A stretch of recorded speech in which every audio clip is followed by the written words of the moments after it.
In his essay, World Worry, Elias reminds us that there are spiritually grounded ways to stay steady in the midst of the increasingly dire threats now facing our planet, our civilization, and our communities.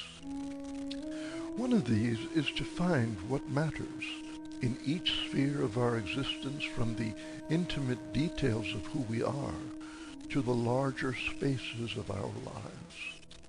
He writes, "Finding what matters isn't only something that's active in the details of our lives.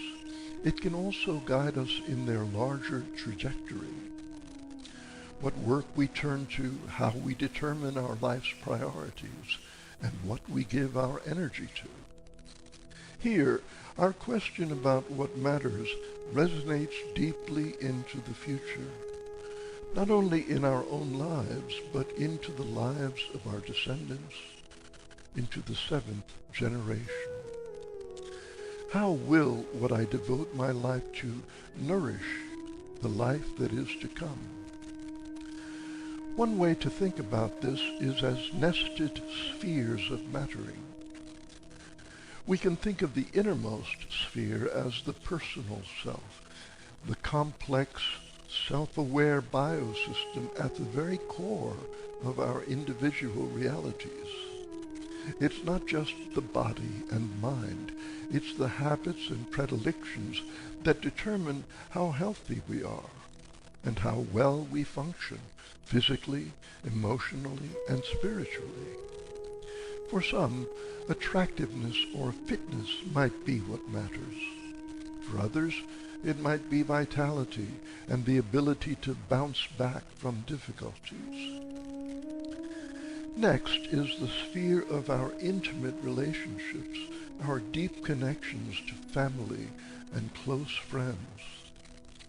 To explore what matters here, we might begin by considering the well springs of intimacy: sincerity, acceptance, unconditional forgiveness, and the realization that we can, as Murshid Fazl Inayat Khan said, always love more. The next realm is the social sphere in which we regularly interact with others.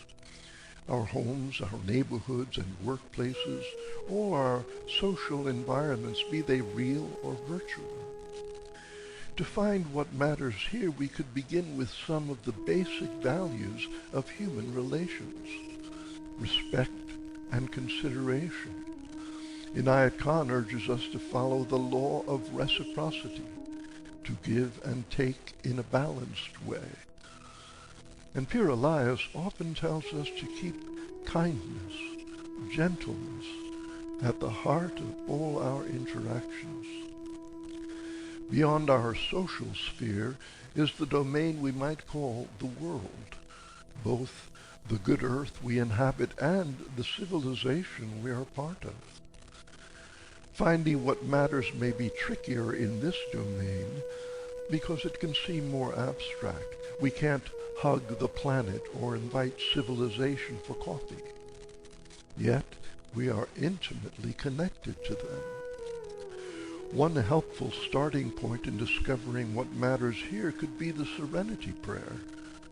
God, grant me the serenity to accept the things I cannot change, the courage to change the things I can, and the wisdom to know the difference. The outermost sphere is, in a sense, also the innermost sphere. Let's call it the realm of spirit, if by that we mean the life within us and beyond us, the all-pervading life Inayat Khan often points to. It's almost impossible to put into words what matters in this realm: the spirit of guidance, the effulgence of love, or abiding faith, one's utter devotion to the beloved. Here, words and ideas can only point us to the cloud of unknowing. We can also explore what matters in all of these spheres. Resilience comes to mind. No doubt the dangers we're facing will continue to impact us. They may harm us slowly, like the spiritual ignorance overtaking our public discourse, or injure us suddenly, like devastating storms. Being able to get up and start again and again will be vital. But this exploration is just the first step. As Pierre Elias writes, finding what matters isn't an intellectual exercise like making a list. It's more alive than that, more immediate to our moment-to-moment experience.